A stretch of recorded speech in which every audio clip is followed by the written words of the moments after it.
Well, ladies and gentlemen, bem-vindos aqui mais uma vez ao vosso favorito podcast, Mospod, os muito maus.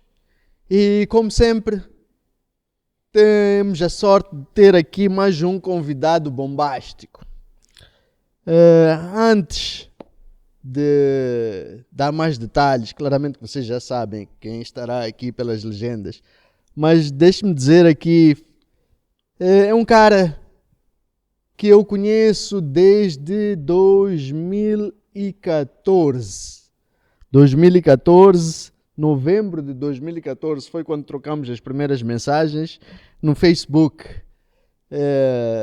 Ladies and gentlemen, estou-vos a falar do famoso analista político, o senhor Egídio Vaz. Egídio, muito obrigado por, em tempo recorde, aceitares estar aqui no meu podcast, por estares-nos a prestigiar com a tua presença. É muito grato por isso. E bem-vindo. Thank you. Fica muito obrigado, Chairman, por esse convite. Na verdade, eu há muito estava em dívida consigo. Já passam 10 anos de um bom relacionamento.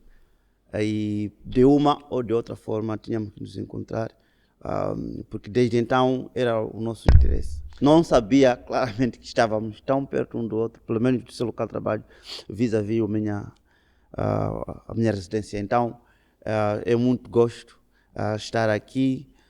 E antes de avançar, quero lhe felicitar por esse podcast, não só pelo conteúdo, mas também e acima de tudo pela qualidade que emprestas a isso. Existem muitas iniciativas similares, mas a sua destaca-se também primeiro pela riqueza de conteúdo dos que me antecederam aqui, segundo também pela produção e pós-produção.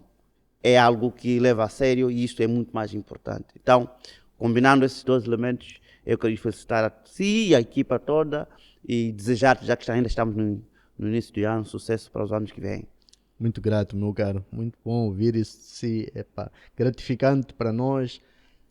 Saber que este nosso podcast está a impactar. Chegou, temos tido sorte de ter convidados que em momentos, jamais se calhar poderia imaginar que uma simples chamada poderia ser que há. Mas antes de continuarmos mais sobre isto, eu vou pedir a vocês que têm nos apoiado a ajudar este canal a crescer. Já somos cerca de 16 mil subscritos no YouTube, já somos cerca de 16 mil também no Instagram, no Facebook, no TikTok já estamos com cerca de 30 mil. De facto, vocês superaram todas as nossas expectativas, não contávamos e estamos muito gratos por isto.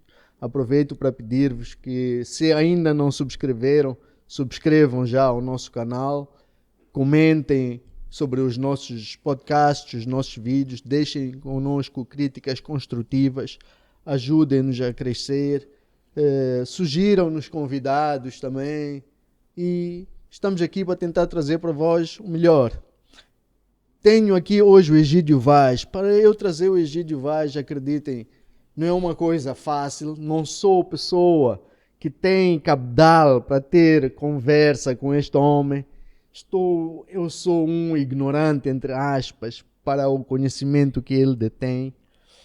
Ele é um historiador, é um comunicador, é hoje uma pessoa que, de certa maneira, entre aspas, detestada por alguns membros da sociedade, talvez pelas abordagens dele em relação a alguns aspectos. Mas estou aqui para tentar conversar com ele, para eu pessoalmente conhecê-lo sem julgamento, tentar levar uma conversa imparcial, porque admiro. Posso não gostar e concordar com algumas coisas e tal, mas tenho o meu maior respeito por ele.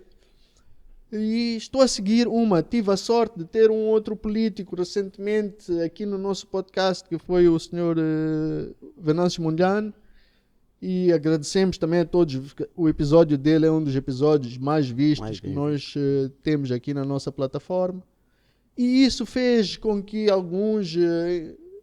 eu pudesse também trazer o Egídio Vaz. Isto porque tive alguém da oposição, gostaria também de ter alguém que é de coração e alma do partido no poder hoje, para falarmos da política um bocadinho assim, de uma forma superficial, porque eu acho que é um assunto que nós, os jovens e outra camada, temos que nos interessar, não podemos negligenciar, que é algo que faz parte de nós.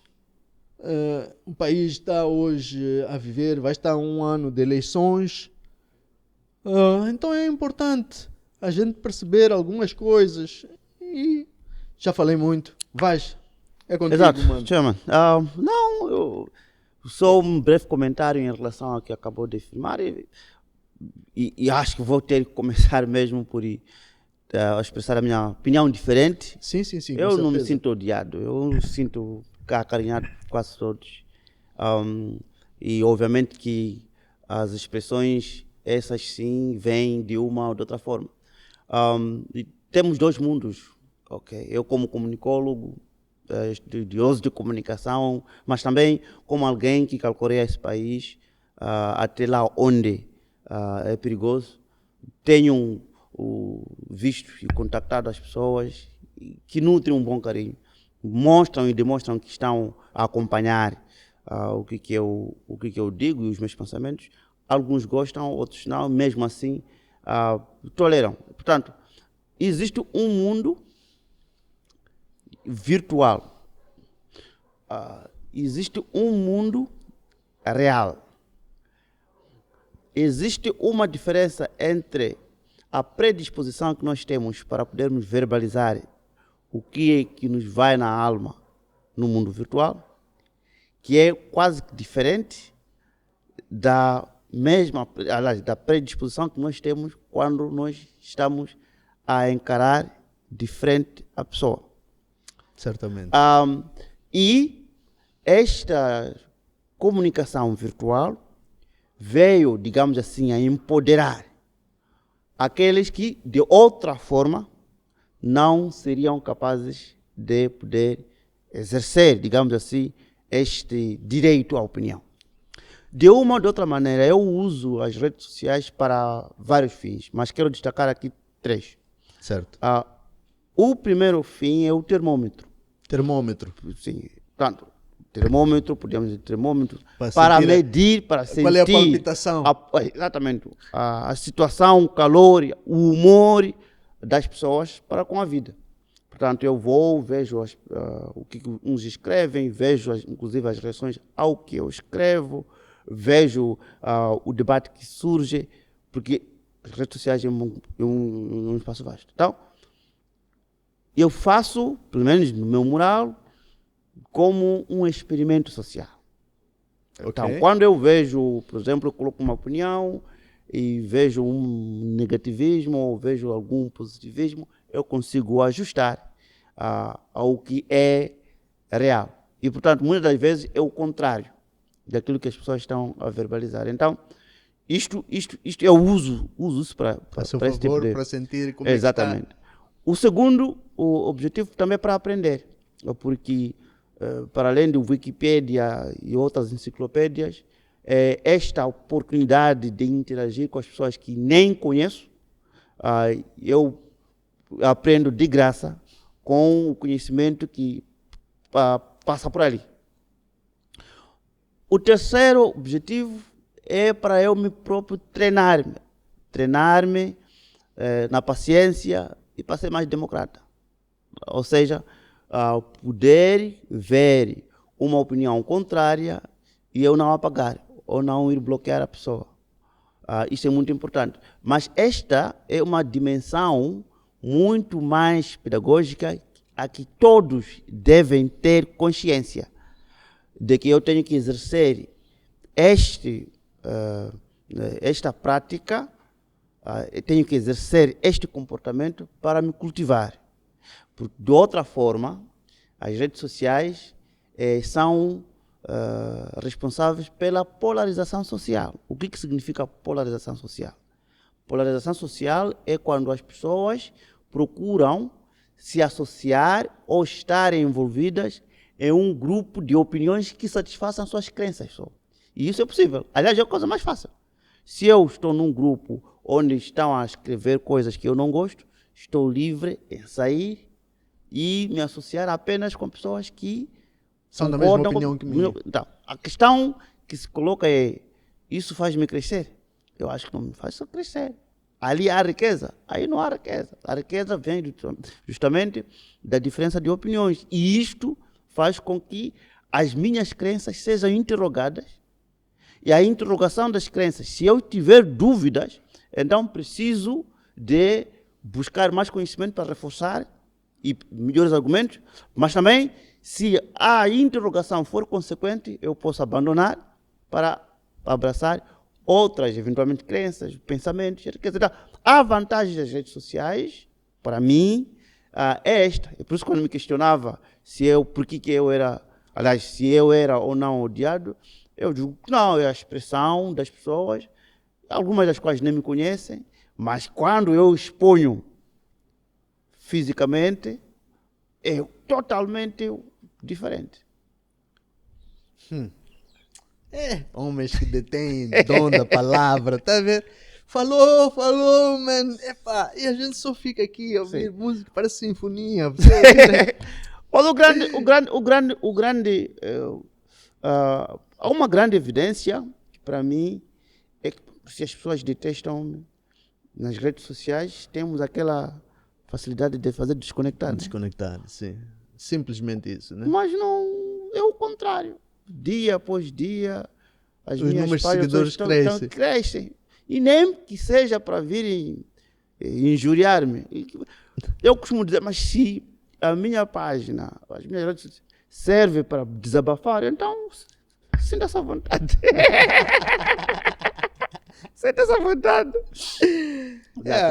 Mas, Egídio, agora, explica-me lá. Eu quero saber, tu és historiador. Sim. Teu trabalho é o que hoje, Egídio? O que tu fazes? Como é que é teu dia a dia? What do you do?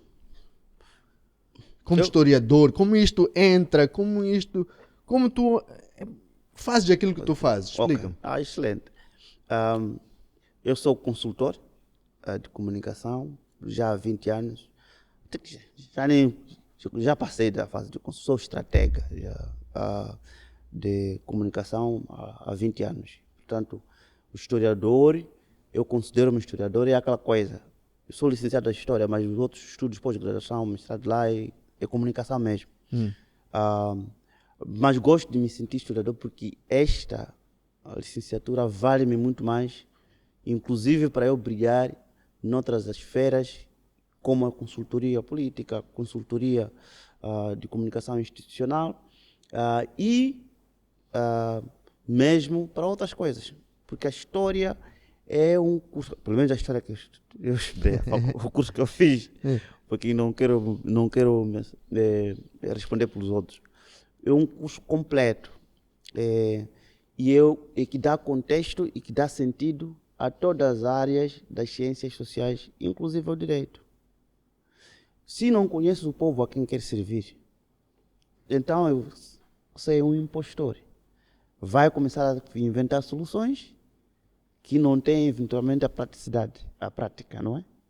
Então, eu conhecendo a sociedade política, a sociedade moçambicana, as raízes sobre as quais elas se assentam, então, estou em melhores condições de desenhar programas, por exemplo, de comunicação, ou mensagens, ou abordagens até institucionais, que vão de acordo com a cultura política, a cultura e usos, costumes e as tradições das pessoas. E, portanto, faço um melhor match, faço um melhor ajustamento.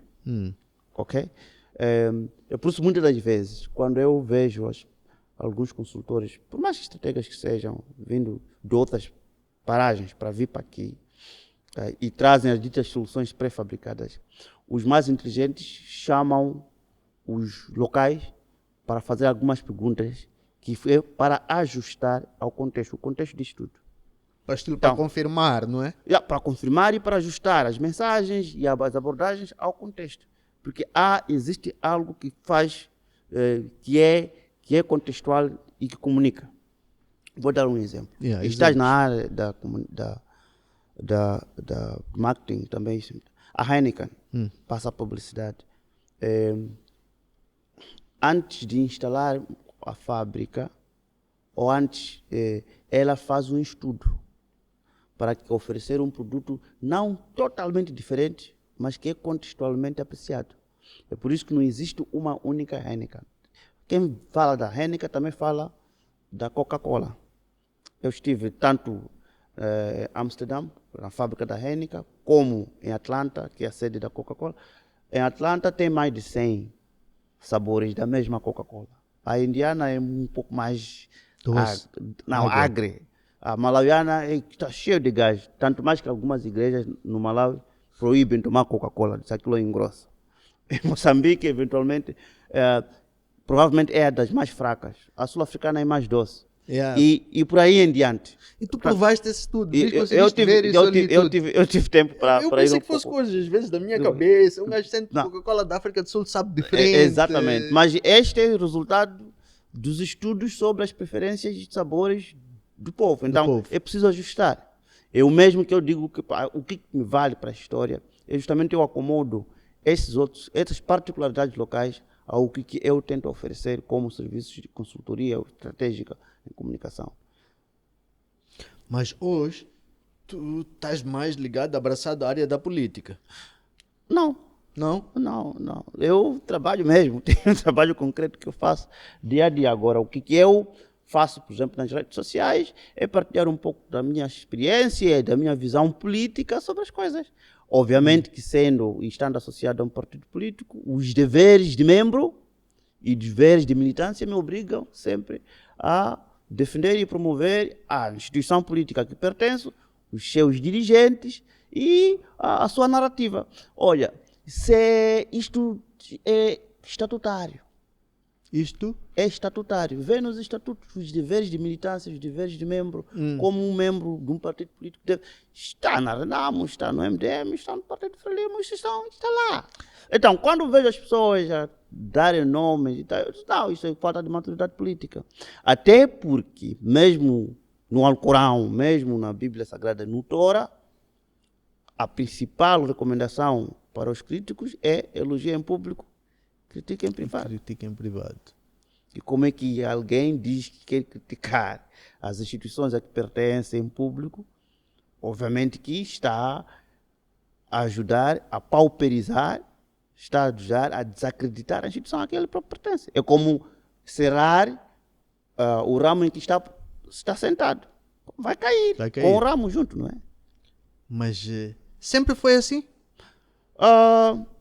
Eu acho que não. Acho que não. Acho que não. Acho que não. Eu acho que na altura que eu te conheci, a tua abordagem era mais crítica. Exato. Era mais crítica. Tu tinhas uma abordagem muito mais, parecia mais imparcial, mais objetiva. Conseguias discernir melhor. Sinto que houve uma mudança na tua...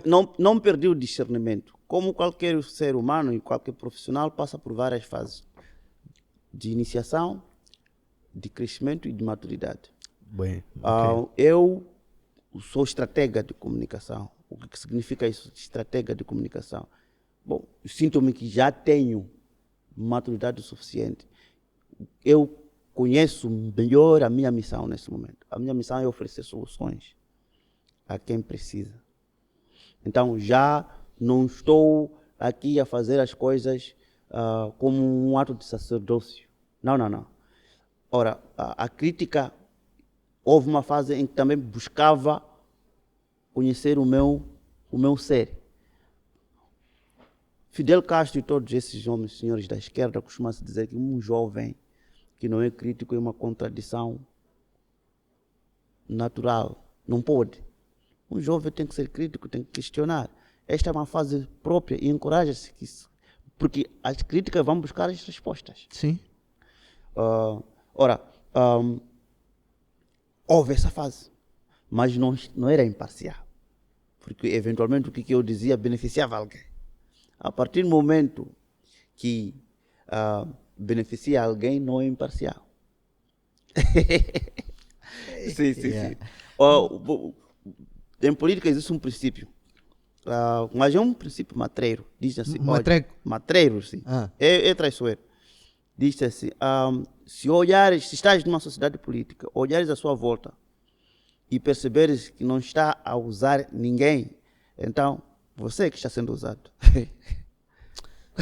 Egídio, eu quero que tu agora me ajudes a entender a nossa política. Hein? Sim. O que tu achas?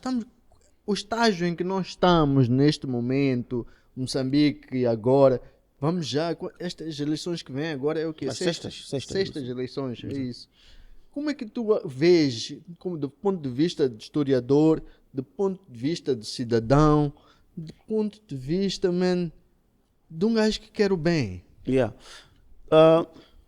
Estamos a enfrentar um momento que é contextualmente justificável.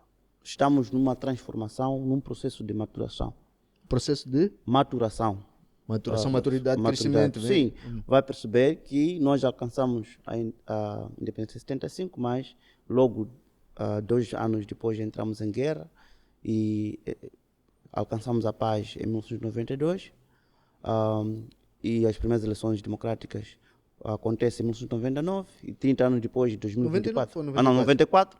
E 30 anos depois, de 2024, estamos a ter as sextas. 30 anos depois. 30 anos depois. Então, já estamos a amadurecer. E vai perceber que este tempo todo também é acompanhado por um conjunto de ferramentas de comunicação e interação que torna quase difícil controlar mentes. As liberdades estão cada vez mais alargadas. Este espaço que me dá a mim para poder falar, talvez num outro ano, numa outra oportunidade, eventualmente não só não existia, mas eventualmente tinha que ser controlado. Mas aqui estou, daqui a nada eu estarei no ar, alcançando milhares de pessoas. Ou seja, essas liberdades já oferecem um desafio adicional aos poderes públicos, aos poderes que governam este país, na sua relação com os cidadãos. Ora, não estou aqui para maquiar a situação. A situação é desafiante. O Jack Ma, um grande empresário chinês. Dizia que...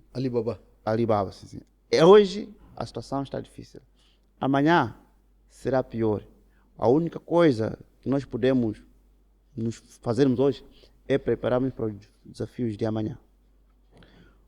Com isto eu quero dizer que Moçambique de facto está a atravessar uma situação especial e desafiadora. Desafiadora por 2 motivos. Primeiro, estamos a viver uma transição geracional. Primeiro, a transição demográfica. Significa que os jovens, que são a maioria agora, são diferentes dos jovens de 30 anos atrás. Exatamente, de 30 anos atrás. São jovens, pelo menos, escolarizados, pelo menos que sabem fazer alguma coisa, que têm necessidades diferentes do anterior. Inclusive, e vai perceber aqui, Chairman, o tipo de emprego que se procura hoje não é o mesmo. As ambições das pessoas são estão diferentes. mais informadas também. Então, né? são mais informadas. Eu comecei justamente com isto. Então, nós precisamos esta transição demográfica e essa transição geracional não está sendo compensada com as respostas que existem. Estamos aqui a falar de emprego. Okay? Avançamos muito em outras áreas. Educação, avançamos, serviços de saúde, estamos a avançar muito mais. Vamos voltar aí, hein? Sim. Essa parte de educação e saúde, eu até hoje, todo convidado que tive aqui, Egídio, eu discordei. Eu acho que nós estamos muito atrasados na educação e na saúde. Comparados com nós mesmos. Nem preciso comparar com mais ninguém. Eu não acredito. Eu acho que... eu tenho uma opinião diferente. Não, mano. Isso podemos... Mas espera aí. É o meu ponto de vista. Eu gostaria, o meu sonho é o quê? Uma coisa que acho que educação, mano... Acho que em 2024 nenhuma criança devia estudar, ter aulas que não fosse dentro de uma sala de aulas. Sim. Toda criança tem que ter direito a umas carteiras. Não é estas carteiras que nós estamos habituados a sentar desde 1980. Essas carteiras evoluímos, temos que estar coisas bonitas, as pessoas têm que sentar na escola, sentir que isso é um lugar. A gente vê, Egídio, vocês têm ligado, você quando vê televisão, outras classes, nossos quadros na escola ainda são aqueles pretos, ainda estamos a trabalhar com giz. 30 anos depois, mano, nós onde temos... já se viu isso? Sim, mas 30 anos depois nós temos taxa de escolaridade, analfabetismo, por exemplo, altamente reduzido, temos a taxa de escolaridade a subir a cada ano. Tudo que tu dizes são números, aqueles que tu conheces, mas eu não vejo, não sinto mas é isso verdade. na prática.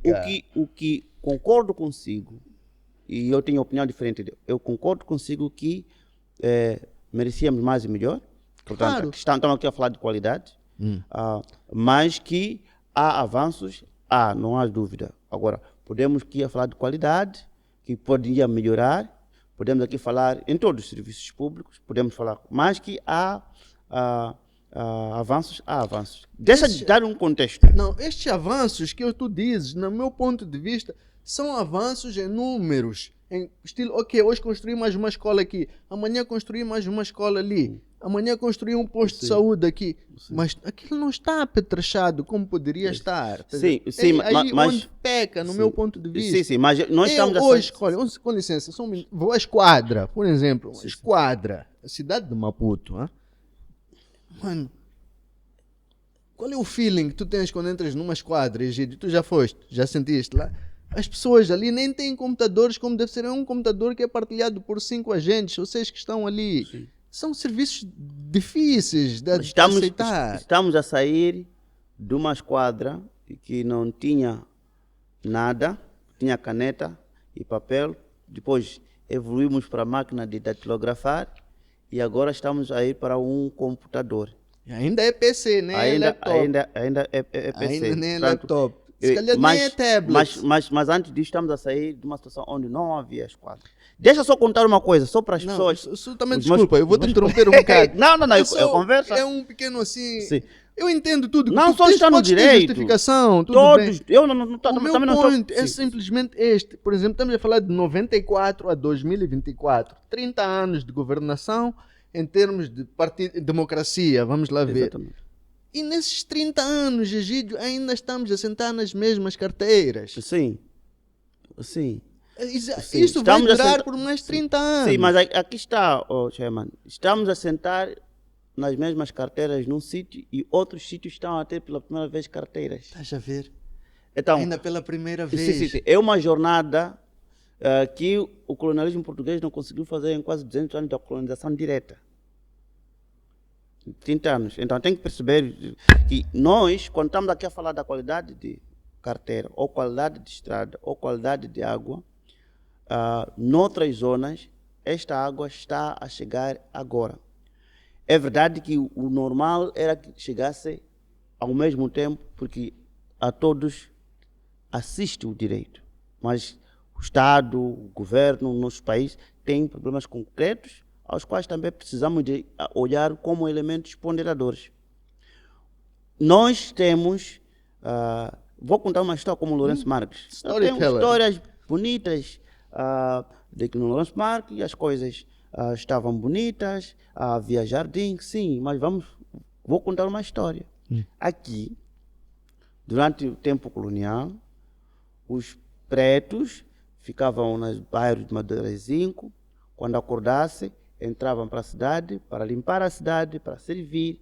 17 horas, a brigada montada em cavalos expulsava os pretos para voltarem para os seus guetos.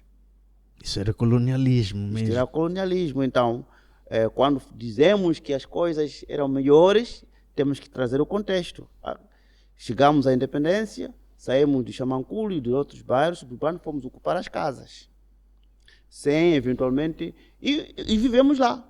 Alguns com um molho de casas, há muitas histórias aqui.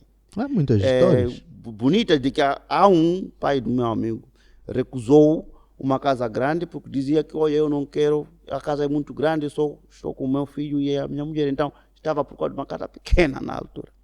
Há um outro também pediu que na altura coube a casa na Júlio Pinheiro, ele dizia que não, eu não posso ficar aqui porque meu filho é pequeno, senão vai ser atropelado com o carro. Então, ponha-me lá um pouco mais no interior. Ou seja, passamos por um processo de aprendizado, do processo de urbanização típico e que deu no que deu, com os nossos sistemas e com a sabotagem internacional. A revolução teve, digamos assim, desafios para vencer e muito rapidamente entramos já no para escangalharmos a nossa economia, mudando da economia centralizada ou planificada para a economia do mercado. este país está a sair uma espécie de mudanças bruscas e violentas. Da paz à guerra, da guerra à paz, entre outros elementos. Chairman, é preciso contar com isto. 16 anos a destruir o país. Dos tais 30, restam quanto? Restam 14. Porque depois dos 16 anos tivemos que entrar no processo da reconstrução desse país. Voltar a erguer aquilo que tinha sido o quê? Destruído. Agora estamos a fazer algumas coisas novas. Então, o contexto, como dizia um Frei ali, texto sem contexto é pretexto para a heresia. Ou seja, se não percebe o contexto que as coisas acontecem e os elementos que eventualmente podem ter estado na origem da velocidade ou do atraso das coisas, eu acho que podemos cometer algumas análises, algumas falhas ou lacunas.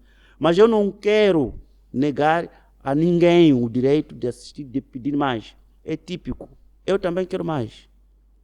Mas daí, para ocultarmos toda a verdade, eu acho que precisamos de ter algumas cautelas. Esta aqui é a minha posição. Que temos que ter as escolas bem apetrechadas, isso sim, concordo consigo. Que temos que ter os melhores serviços de saúde, isso eu concordo. Que temos que ter, sempre ser competitivos. Aqui na região, por exemplo, eu estudo aqui onde vou trabalhar, talvez em Angola, porque aqui na região eu não tudo fala-se inglês. Exatamente, Na Europa, esse é um outro ponto. Na Europa, um holandês é bilíngue, ou até trilingue. Fala inglês, fala o próprio holandês dele. Na França também, em Portugal, alguém faz o nível médio, já é fluente até em inglês. Ou seja, essas questões de língua é algo que temos que também melhorar no nosso ensino. E já agora, eu não concordo muito. Por exemplo, estás a falar num ponto. Até hoje, inglês não é ensinado desde a primeira ou segunda classe na escola. E a coisa pior que eu critico, diz. Já agora diz que não critico. Não, critico Não, até abertamente. Eu não digo que não criticas, não é por aí. Criticas, eu não sei concordo, que tem por vezes exemplo, que tu com o discordas. ensino bilingue. Não concordas com o ensino bilingue? Não, quer dizer, bilingue no sentido que se fosse ensino bilingue no sentido de português e inglês, ok. Mas o ensino bilingue para trazer línguas maternas aqui, isso nos torna ainda mais pior. A teoria de que as crianças aprendem melhor na sua própria língua é mentira isso aí. É que existe outra teoria que diz que as crianças já podem aprender até 15 línguas em simultâneo. E por que nós não podemos introduzir a língua inglesa na terra, na escola? Uma coisa muito básica. Todos os países à volta de Moçambique falam inglês. Então, eu não vejo problema nisso. Eu vejo o problema assim porque as crianças não podem aprender até 15 línguas em simultâneo. Nós estamos aqui a dizer que tinha que haver um investimento significativo no ensino, pelo menos das línguas estrangeiras, que é para tornar um pouco mais integrado. Aqui, um jovem que é em 10ª classe, quando vai para a África do Sul, o que vai fazer? Provavelmente vai vender na rua, porque nem na loja pode entrar para vender, porque ele fala na língua vernacular ou eventualmente português. Então, desculpa, eu vou pedir. Fala na língua quê? Vernacular. O que quer dizer? Língua materna? Língua materna, exato. Então, este aqui é o problema. Nós temos que ser competitivos. Será que o ensino moçambicano é competitivo? Não é. Eu acho que não é competitivo. Eu concordo consigo, temos que melhorar. Nós temos aqui é que nós temos que fazer com que este assunto seja discutido todos os dias. Nós temos hospitais que estão por ali. Bom, os hospitais estão equipados, sim, mas depois temos técnicos qualificados? Às vezes não. Conheço alguns hospitais nesse país cujas máquinas não estão sendo operadas porque não tem técnicos qualificados para aquilo. Para aquilo. Então, são esses elementos todos que eu julgo que são passíveis, não só de crítica, mas também são passíveis de queremos exigir mais. Isto é perfeitamente normal. Vamos lá fazer um exercício desse, Egídio. Estou a fazer. Estou a fazer esse exercício. Não, assim, fazendo esse exercício assim na tua página, mais um bocadinho mais. Eu faço. Agora, há um outro elemento muito importante. Tu és uma voz, acredita, que és ouvida, a tua opinião é respeitada, estás a ver? Por mais que uns gostem, outros não gostem, se alguém tiver que chamar um comitê de alguma coisa para decidir sobre alguma coisa, máxima certeza que teu nome vai estar lá. Estás a Sim. perceber? Há uma coisa muito importante, não sei, depende das pessoas, mas algo que eu aprendi, mesmo na comunicação interpessoal, é saber dar feedback. Como dar opinião quando discorda e como dar opinião quando concorda. Uma boa opinião é aquela que também tem aspectos positivos, mas também tem aspectos negativos. Então, um bom feedback é balanceado. Nas redes sociais, há uma polarização. O que significa isso? Significa há radicais que estão de um lado contra o outro lado, o que obriga ao outro lado a ser mais defensivo e também ser impermeável à crítica. Se nós tivermos que dar uma boa crítica, precisamos de encorajar quem está disposto ou quem tem o poder para executar. Ok? Então, como que se encoraja? É trazendo à luz os elementos positivos, mas também expondo de forma clara os elementos negativos que precisam de mudar. Se eu digo meu filho todos os dias, só porque não é um bom aluno na escola, ou eventualmente porque enfrenta dificuldades a uma ou outra disciplina, a forma como eu vou dar o feedback ao meu filho será determinante no esforço dele de superar ou eventualmente do abandono escolar. É o mesmo que acontece com o poder político. Se nós quisermos ser eficazes na crítica ou influenciar o poder político, nós precisamos, primeiro, de dizer que apreciamos o trabalho que estão a fazer. Todavia, e dizem-me, isto está muito bom, mas isto não está bom. Isso eu sinto falta. Isto é muito isso importante. Que tu estás a dizer é muito importante. Eu concordo plenamente. Eu acho que isso também tem a ver muito com os simples princípios básicos de educação. Estás a ver? Exatamente. Tu saberes elogiar a outra pessoa, acho que tu não pecas por isso, exatamente, mano. Eu não acredito que a pessoa que esteja à minha frente só faz coisas erradas. Sim. Aliás, a razão, a política, o que é? É a arte de bem servir.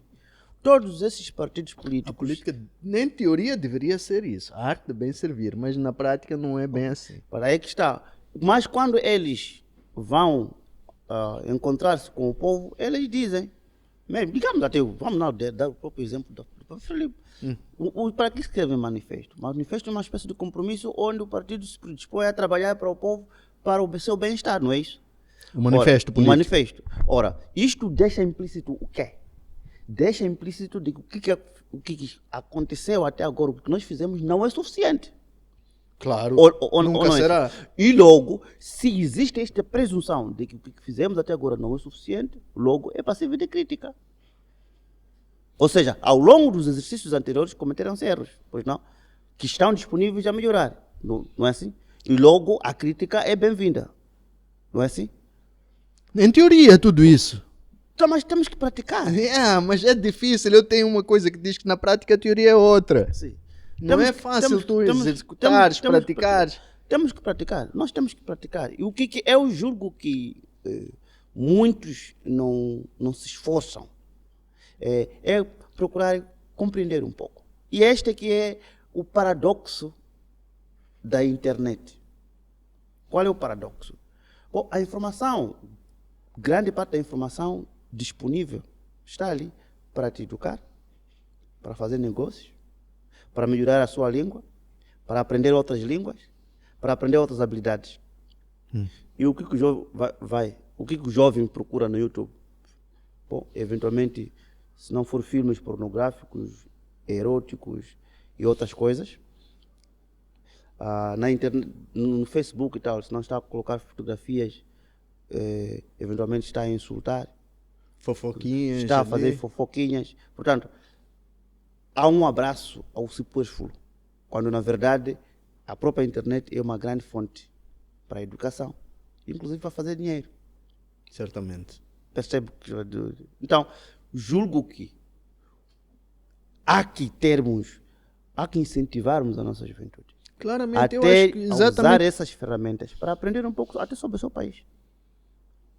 até sobre a sua história, a sua cultura. Esse tempo, eventualmente, não existe, mas existe muito tempo para dançar e postar as coisas no TikTok e perseguir a vida dos outros. O paradoxo da internet resume-se naquilo que em inglês chama-se FOMO, F-O-M-O. Eu vou traduzir depois. Fear of missing out, ou seja, medo de perder. Ora, a exposição frequente às redes sociais dá-nos a sensação de que, por exemplo, o chairman é meu, uma questão de apropriação. Tudo aquilo que ele fizer é suscetível da minha crítica ou da minha observação. Exatamente. Então, acabo alienando a figura do chairman para minha responsabilidade. Então, acordamos todos os dias para comentar a vida dos outros, quando efetivamente nós podíamos usar as mesmas as redes sociais para trabalharmos, para fazermos outras coisas. Olha, parte dos meus 20 anos de consultoria, eu estava aqui a gerir, por exemplo, 200 pessoas espalhadas por 4 continentes. Um estava na Indonésia, outro estava no Ghana, outro estava em Angola, outro estava na Tanzânia, outro estava na Holanda. Ia trabalhar a partir da minha casa. É a mesma internet. É a mesma internet. Então, julgo eu, mas isto também é possível, isso ensina-se. Isto ensina-se. Aqui, quando é que vai se ensinar isso, Isto mano? ensina. Isso aqui não vai se ensinar tão Aí cedo é que está. aqui. É por isso, é aí onde eu digo que precisamos sim de ajustar a educação para ela tornar-se competitiva, para ela não pode ser uma educação livresca. Essas universidades, ultimamente, que aparecem, basta alguém ter dinheiro, não sei como é que apanham esse dinheiro, está logo a criar uma universidade. Os primeiros cursos quais são? Direito, ciências sociais. Por quê? Porque são baratos. Basta colocar carteiras aqui, comprar uns livros, está ali. Mas, na verdade, chama-se ensino livresco, baseado apenas na leitura. Nós precisamos de universidades onde o chairman vai lecionar a fotografia. Nós precisamos de uma universidade onde das engenharias, porque esses é que são orientados para a solução dos problemas. O ensino geral não é criativo, não sai nada, não há criatividade ali. Então, nós os outros que eventualmente formamos, estamos a olhar agora de uma forma crítica. Porque ao longo do tempo também eu fui aprendendo outras habilidades. São essas habilidades que me permitem ser competitivo a nível da região e quiçá no mundo. Então, esta é outra mensagem que deve entrar às pessoas. É que o ensino em si não é um passaporte para tu ir ter emprego. Ao longo da sua vida deve ser adaptável. Deve abraçar novas ferramentas. Deve aprender a fazer outras coisas. Okay? Falando nisso, eu vi um documentário há um tempo atrás, onde diz que este sistema de ensino todo foi moldado de tal maneira para nos ensinarem, de certa maneira, a ser servidores, a ser escravos, exatamente, não a ser empreendedores, não a ser... Então esta mensagem precisa de começar a passar. Não é fazer seu ensino, não sei, a história, não tem emprego, vem e começa a insultar o governo. Não, aprenda outras coisas para ser apreciável, para ser competitivo. Porque este mundo, a natureza dos empregos está a mudar. A natureza das habilidades necessárias muda. Agora estamos com inteligência artificial. Ali a substituirmos, entre aspas, o emprego. Não está a substituir, não vai substituir um homem à inteligência artificial. Não vai substituir o homem na totalidade, mas vai cortar o emprego de algumas pessoas, de alguma maneira, né? O que para mim tem que acontecer é que nós temos que nos requalificar permanentemente. Porque esta é que é a natureza das coisas nesse momento. Temos que nos requalificar permanentemente. Agora o chairman está a usar lentes digitais, mas começou com coisas muito mais rudimentares. Ora, quem até agora mantém a sua câmera antiga e depois vai para a câmera escura para revelar as fotografias, eventualmente já está nem desempregado. vai encontrar sítio para revelar a fotografia. Okay? Então, para mim é isto. Enquanto estuda, faz o seu curso, tem que também ter outras habilidades. Vou dar o exemplo do presidente Nilce já agora, que ele é formado em engenharia mecânica na República Tcheca. Mas ao longo do tempo, ele aprendeu gestão e foi um dirigente desportivo. Ganhou em tudo que ele pegou, Ferroviário de Maputo, Ferroviário de Nampula. E, portanto, é alguém que é machambeiro. Ou seja, é alguém que não tem falta de emprego. Ao longo do tempo, ele foi aprendendo outras habilidades. Mas nós também temos alguns antigos combatentes que a única coisa que souberam foi pegar a arma e até agora não sabem fazer mais nada. Estão a gozar a sua própria reforma. Não, essas pessoas, neste momento, eventualmente, deviam aprender outras habilidades para continuarem a ser úteis à sociedade. E não apenas viver do passado. Então, a constante requalificação profissional dos indivíduos, agregar valor, aprendendo novas habilidades, é o que põe as pessoas competitivas. Um facto isso. Isto é que é importante, que a nossa juventude comece a perceber, interiorizar. De manhã pode ir para a escola, à tarde joga basquete. Na minha língua tem um princípio, diz que você... Vou substituir, porque estamos em tempo de Ramadão, então há um animal ali que não se pode dizer. Mas diz que não se sabe o que faz engordar um boi. Ele é herbívoro sim, mas o que ele come? Porque come várias coisas. Então, você não sabe. Ou seja, é preciso agregar valores. Por exemplo, vou dar um exemplo. Eu sou historiador, depois tenho esses cursos, depois de graduação, mestrando em comunicação, mas eu sei, por exemplo, desenhar páginas do web, sei desenhar, fazer um newsletter através de programas específicos. Então, fui das primeiras pessoas a ter um website pessoal. Eu estou com um website já há 25 anos, pessoal, egidovaz.com. Então, e parte do meu negócio, das minhas consultorias, não tinha absolutamente nada a ver com o curso básico de história ou o quê. Tinha a ver porque eu provava que era capaz de fazer ABC. Então está aqui, faça. Então é isto que nós precisamos. Nós temos que ter habilidades múltiplas para conseguirmos sobreviver aqui. Fazer a 12ª classe não é nada, mas se sabe codificar, trabalhas bem no website, és um bom fotógrafo, é dali que podes furar. Portanto, o ensino nosso, só para não perdermos o foco, o ensino nosso aqui, o ensino livresco é paralisante, é frustrante. Mas pior também disto tudo, Egídio, é que talvez não há um controle, né?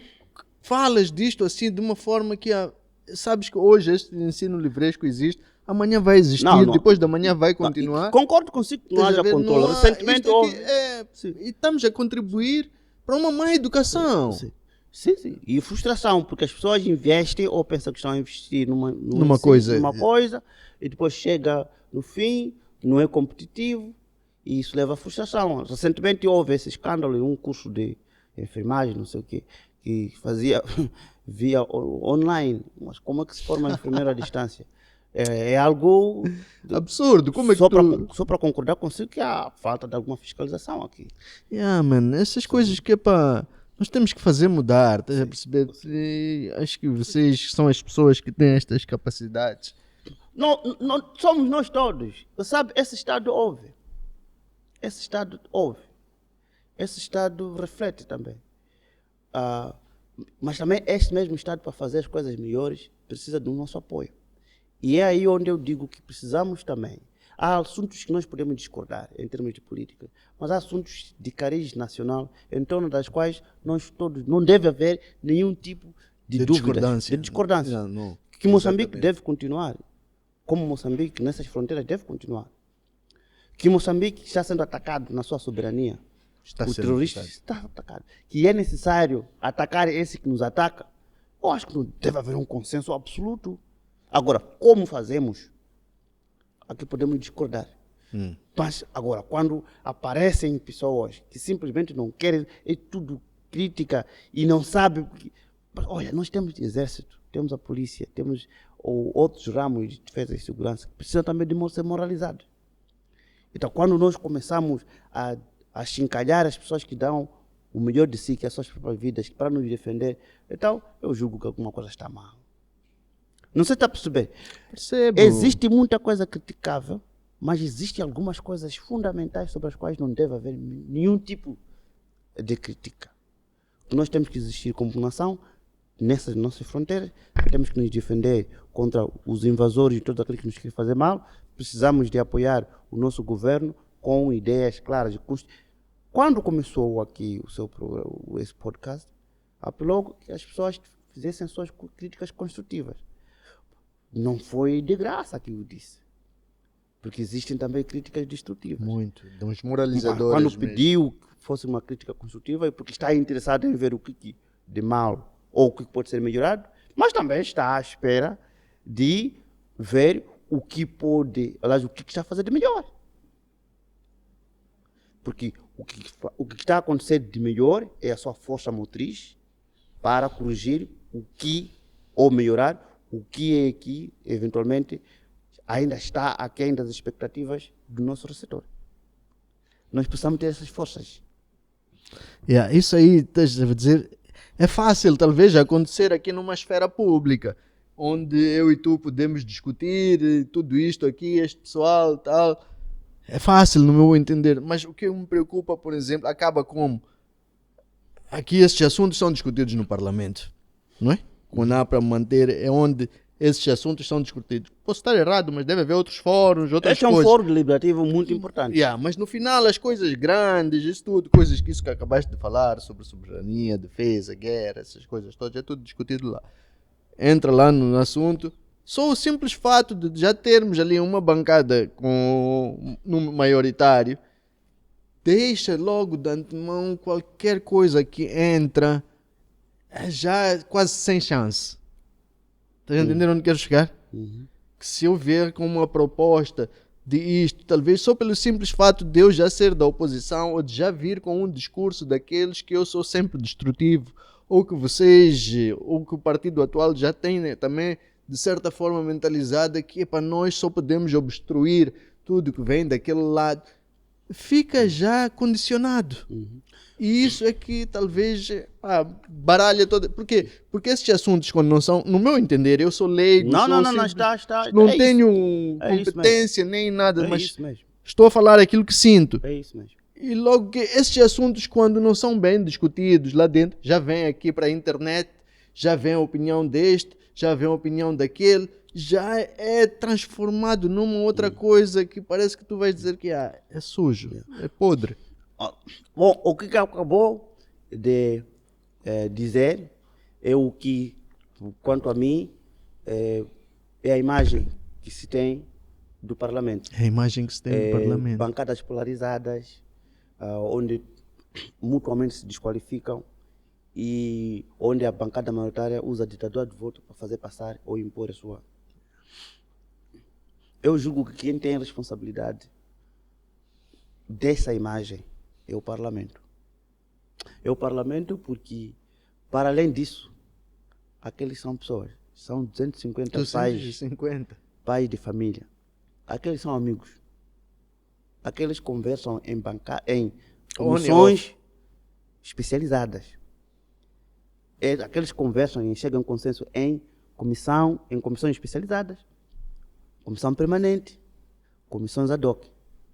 No momento em que nós estamos a gravar, provavelmente uma comissão ad hoc para a revisão da lei eleitoral vai se encontrar alguns numa estância turística na Ponta do Ouro para discutir as 3 propostas e harmonizar. Aqueles comem no mesmo prato. Mas isso eles não promovem cá fora. Quando chega o momento das sessões plenárias, são acusações mútuas. É responsabilidade deles. Se nós cá fora também nos arranhamos, nos desprezamos por causa das nossas diferenças, é porque no Parlamento, que é o palco de onde Moçambique se espelha, eles lideram pelo mau exemplo. É feio, né? É feio. Se houvesse um debate onde não houvesse insulto, onde se esgrimiriam os conceitos, os argumentos, iriam nos educar aqui. Mas eles perdem tempo, queimam tempo para recordar o passado, para falarem coisas pessoais, para lançarem esses nomes, para soarem aos apitos e para se desqualificarem Eles, pelo exemplo, esta perspectiva vem para nós, cidadãos, que também empoderados nas nossas organizações, políticas ou não, vamos repetir o exemplo. Eles que são responsáveis. E como é que se resolve isso? Resolve-se isso aprimorando o chamado... existem regras, o regimento da Assembleia da República e as regras de decoro. Em outros parlamentos não se chamam as pessoas por chairman, o chairman disse. Não. Ali tem que dizer que para o ilustre chairman afirmou, regra de decoro. Não se chama outro pronome, nomes feios. Ali obriga-se, do outro lado, obriga-se a remover, a retirar do que disse. Tratar com cordialidade. Ali não está. Ou seja, há parlamentos que és que tu se vês que outro deputado levantou pancadaria ali. Isso sério. No Brasil existe, no Paquistão, na Turquia, chega-se a esse momento. Mas se nós quisermos trazer a cultura de paz, a cultura de respeito mútuo, tem que começar a partir dessas instâncias onde nós nos revemos. Então, eu não concordo. É aquilo, até de certa maneira concordo com aquilo que o Venâncio disse aqui. O parlamento está ali só para manter uma figura, alguma coisa. No final das coisas, não funciona, não vai funcionar. Porque o governo, aquilo que ele falou, posso estar errado. Vocês que entendem das coisas, vão de pesquisar. Diz que a maior parte das leis, propostas, vem do governo para o parlamento. Exatamente. E não saem do parlamento para fora. Mas aí é que está. De quem é a culpa? É para criticar quem? O parlamento, eu julgo que podia fazer mais. Chama-se iniciativas de lei. O parlamento podia ter iniciativas de lei. Aquele é soberano. Exatamente. Acho que é o principal propósito pelo qual estão lá eles, né? Exatamente, para fazer leis. Agora, não é pelo facto de eles não terem iniciativas de lei que vai se culpar o governo de trazer as suas. Porque tanto o governo tem iniciativa de lei, tem esse direito, como o parlamento é o que devia saber fazer melhor. Agora, se eles não sabem fazer, significa que não nos representam devidamente. Ou, coisa pior, a qualidade dos que lá vão. Não, isso aí porque eu, para mim, volto naquela coisa. Por mais que sejamos, a oposição venha com um projeto, se apresenta, vocês também já devem ter aquela concepção, só porque é de lá, vamos chumbar. Não é verdade isso. O que é que... Não é? Não é, não. Ótimo que se não seja, ainda bem que posso estar errado. Não, nos 30 anos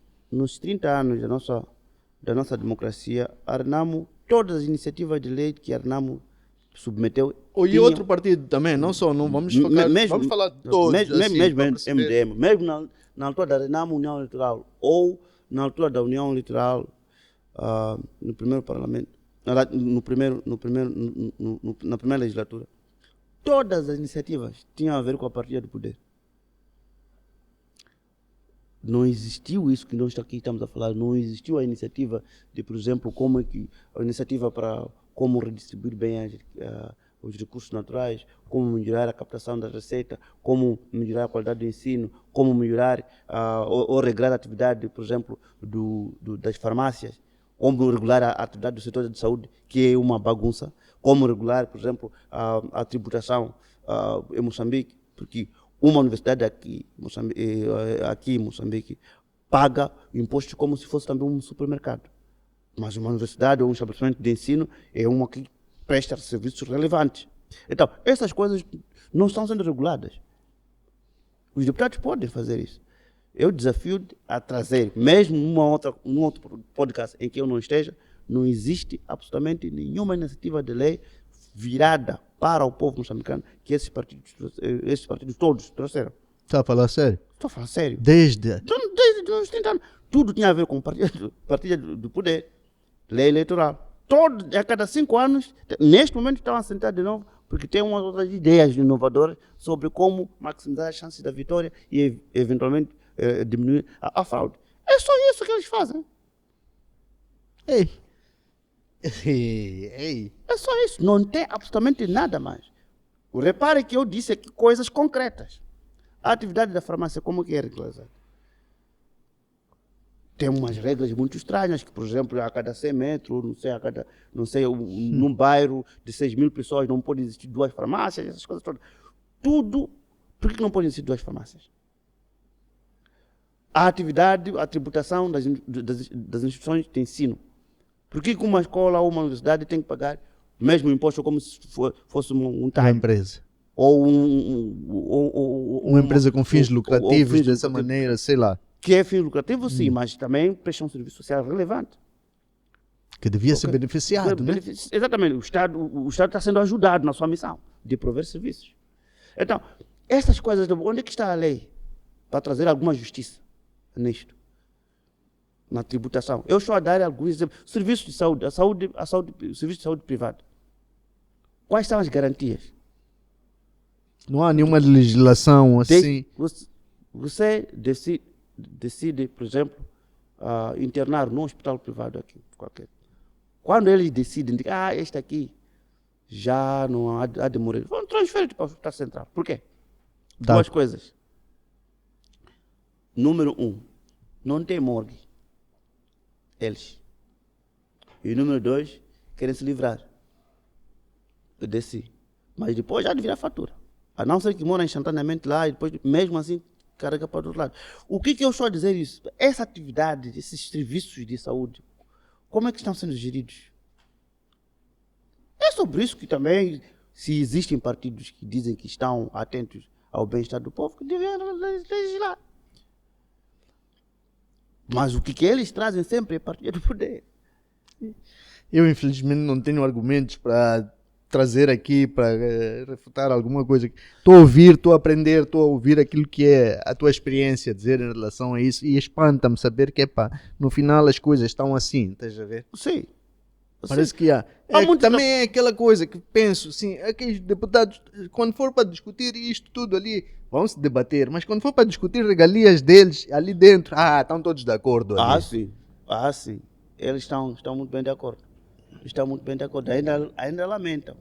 De que não, o deputado tinha que ter assessores, essas coisas todas, gabinete de trabalho, essas coisas todas. Ok, mas iniciativa de lei, zero. Nem a sua própria casa eles trabalham para organizar. Permitindo essa falta de respeito que está aí. Explica lá, qual é o teu parecer já agora? Como é que tu achas que serão Vamos lá virar um bocadinho as antenas para aquilo que serão as tuas perspectivas para este ano de eleições. Como é que tu achas que isto vai acontecer com estas coisinhas que estamos a ver aí entre nós, maior partido da oposição? Há uma bagunça, né? Há uma grande bagunça, mano. Há uma grande bagunça. E parece que ninguém quer eleições. Como assim? Ninguém quer eleições internas? Não, ou eleições gerais? Dá essa sensação de que as ninguém estilo o quê? Ninguém tanto partido no poder como partido na oposição? Ninguém? Ou ninguém? Só eles? Vamos devagar. Existe o debate sobre a lei eleitoral. Está a acontecer? Sim. Ainda? Outra? O segundo retiro, sim. O segundo retiro. Ainda estão a discutir, ainda tem lei para discutir sobre isso? Exatamente. Até hoje, Até hoje. E vamos atrasados. Ainda não se decidiram? Nada. Hoje é dia 22. Né? Começou o julgamento. Estou a falar, ainda não se decidiram porque estamos neste processo há 30 anos. Sim. Esta é a sexta. A cada 5 anos. Temos que discutir a lei eleitoral. Exatamente. Então, Chairman, isto é complicado. Então, imagina que eu estive nas eleições passadas. Estas já não passam, eleições autárquicas ou... autárquicas, ok. Participei na base de uma lei. Agora vou nas eleições de outubro. Talvez, possivelmente. Há uma lei que há de entrar em vigor. Eu não terei tempo de assimilar essa lei. Não terei tempo de dominar essa lei. E aqui está. Parte das alegações de fraude ou irregularidade também advém da falta de assimilação da lei. Algumas partes da lei eleitoral, a minha opinião, não sendo jurista também, aqui, deviam ser codificadas. Coisas que sabe claramente que é a ABCD nesses termos. Agora, estamos a avacalhar toda a lei. Depois vai sair em boletim da República. Os partidos políticos não vão dizer aos seus membros sobre a nova lei. O mesmo que está acontecendo com a nova lei de trabalho que está aqui. Vamos como costuma-se dizer, comportando como boi por cima da ponta ou cagado na árvore. Nós queremos trabalhar, mas o instrumento nós não o dominamos. Até agora, vai ser segundo retiro. Não temos a lei. E eleições estão aí, outubro, menos de que 6 meses. Não temos candidato. E Arnamo está Nenhum dos partidos tem candidato até agora. E Arnamo está no tribunal. O Venâncio está a exigir que haja congresso para que os órgãos sejam revitalizados. Mas, de acordo com os estatutos, o Conselho Nacional de Arnamo é quem reunido pode indicar o candidato ou também pode até convocar ele, como é que se chama? O Congresso. E o Congresso não é uma questão de vida e morte. Mas aqui está, chama. E se a sentença judicial disser dar ao Yusuf Mahamadou 90 dias para realizar o Congresso? Aqui começa a jogada. O Yusuf Mahamadou pode recorrer. O tempo está a passar. Vai recorrer para a instância superior. A relação. Tribunais intermédios. Lá também vai levar seu tempo. O que eu estou a dizer? O péssimo cenário pode chegar em maio, data última para apresentar a candidatura. Arnamo sem candidato. Vai-se às eleições sem candidato de Arnamo. Esse país. É possível? Não é possível isso. Mas não pode, por exemplo, não sei estatutos que funciona, ou o Venâncio, ou ele, neste caso em particular, que meteu a causa, né? Sim. Desligar-se do partido e entrar como um candidato independente? Pode, né? Pode. No estilo, dentro do partido não há nenhuma coisa ali que pode lhe prender, dizer que você não pode fazer isto ou algo. Pode, mas os requisitos, não sei, ele pode. Mas normalmente esta sociedade é bipartidária. Portanto, apesar do MDM estar por ali, mas há um bipartidarismo aqui. Ou é Renamo ou é Frelimo. Frelimo. Vamos ser são... honestos. Então, se não Concordo. sair um desses, sair o independente, as pessoas não têm muita certeza se vai representar um grupo concreto de visão. Então, as coisas estão muito complicadas. Daí quando eu disse que parece que ninguém quer eleições. Porque as coisas estão muito complicadas. Não há avanço. Foi anunciado o candidato presidencial do MDM, que você conhece, não. Então, parece que não há nada a ver eleições. Isso para mim é uma coisa que fica muito Sim. pesado, sabes? Sim. É difícil de digerir. Sim. Como um candidato só é apresentado faltando 6 meses.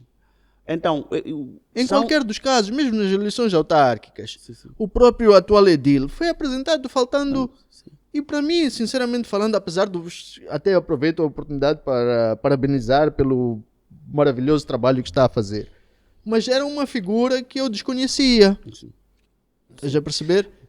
Então isso faz-me confusão, Egídio. São desafios próprios da nossa Não faz sentido para mim. Como é que um país vai conhecer o seu próximo líder faltando 3, 4 meses? Eu não saber que não tenho outra opção. Sim. Só são estes. Bom, são processos internos que regem-se por regras internas também. Infelizmente é assim. Então, o que eu estou a dizer, por outras palavras, é esse. Há uma pergunta de como é que o país está. O país está assim. Tá mal, mano. Não é melhor Sabendo que estamos em termo. anos de eleições, Não é estamos melhor. com esta bagunça. Não é melhor Suponhamos termo. que, diz lá outra coisa, há a possibilidade disto ser adiado? Assim, como é Não- que funcionaria não sei. se não Bom, acontecer nada se desse lado? O presidente da República fixou a data em um decreto presidencial, então eu sou obrigado a acreditar naquele decreto. A única possibilidade é quando, eventualmente, anula-se o decreto pelo outro. Isso é quase impossível, né? Então, não quero pensar nessas possibilidades, mas que nós temos 3 problemas. Temos o problema econômico, porque o país deve se preparar para fazer eleições. E eleições temos- presidenciais é diferente de eleições autárquicas. E né? o dinheiro é gigantesco. E nós, a CNE, por aquilo que estavam a dizer, tem apenas 40% ou 30% do que necessita para executar Quase as nada, eleições. sempre. Quase nada. Então, provavelmente nós estamos a esperar que na última da linha apareça ali a União Europeia ou outro meter dinheiro para nós avançarmos. Caso contrário, vai ficar difícil. E isso traz uma pressão orçamental. Então, temos o problema de segurança, que é para combater aqueles Janjaweed, aqueles terroristas ali, é um dinheirão que vai para lá. Fundamental. Então, temos problema econômico por causa das eleições, temos problema de segurança por causa dos terroristas e temos o problema quase que político por causa da incerteza da Renamo. A Renamo está com problemas muito sérios. Está no tribunal. É um assunto sério. Nunca aconteceu isso, né? Nunca aconteceu na história da Renamo. Nem em nenhum outro partido, Nenhum né? outro partido. Então, estamos no alvoroço, quer dizer, parece que estamos aqui pendurados. A percepção pública de incerteza é relativamente maior. E depois tem outros processos que precisam ser fechados. O orçamento precisa começar a ser sustentável para a previsibilidade dos salários. Os atrasos agora são um pouco mais frequentes comparativamente com o outro. Nós precisamos de estabilizar a tabela salarial única para ficar finalmente nesse sistema. Então, ou seja, o humor político nesse momento é de uma grande ansiedade. Não existe algo assente neste momento. Bom, terrorismo, a contra-insurgência está ali, está-se a conseguir trazer a normalidade, mas há mais o que fazer. A SAMIM vai sair daqui a nada, o contingente de quanto? Provavelmente 2.000. Então teríamos que encontrar 2.000 soldados para preencher. É uma logística. E temos as eleições que vão acontecer a nível nacional. Vamos incluir as zonas afetadas pelo terrorismo. Se incluir, é uma logística adicional para reforçar a segurança nas zonas propensas. Não estamos nada bem, mano. E a sua conclusão, estamos num período especial. Já estivemos pior. Já estivemos Esse é pior. teu otimismo. Mas, Mas há coisas boas que aconteceram, quer dizer, o DDR está ali um grande sucesso. Já nenhum partido político tem armas. É boa coisa. É boa coisa, concordo. Sim, é boa coisa. Para além de outras coisas na área social e econômica, existe, mas os desafios são esses, são para serem superados. E eu julgo que os moçambicanos têm alguma consciência, porque em uma outra situação, provavelmente teríamos convulsões sociais. Mas parece, meu amigo, que os moçambicanos compreendem e acarinharam este governo deste ponto de vista. Epa, isso aí deixa-me feliz, de certa maneira. Sim. Moçambique até era mesmo de gente boa, Sim. mano. Nós Sim. somos gajos maus. Carinhou o governo, tops, não mano. houve confusão. Nesse momento, por exemplo, há greve geral da função pública em Angola, porque exige um aumento, não sei de quantos percentuais hoje. E vai ser uma espécie de greve silenciosa, porque ninguém vai ao trabalho. Como já. É um povo que já está mais Então, habituado mas- a reivindicar-se. Mas nós ainda conseguimos ajustar. Conseguimos ajustar. Por exemplo, há coisas que nós não sabíamos, mas era-nos apresentado de uma forma inversa. Esse governo, desde o primeiro mandato, foi retirando subsídios. Foi? Retirando subsídios. Subsídio de pão, subsídio de combustível. Foi retirando de quem? Do público. Agora sim, é isso mesmo. Essa é que é a resposta que eu queria. Existia no passado os subsídios que se davam às panificadoras, que é para controlar o preço do pão.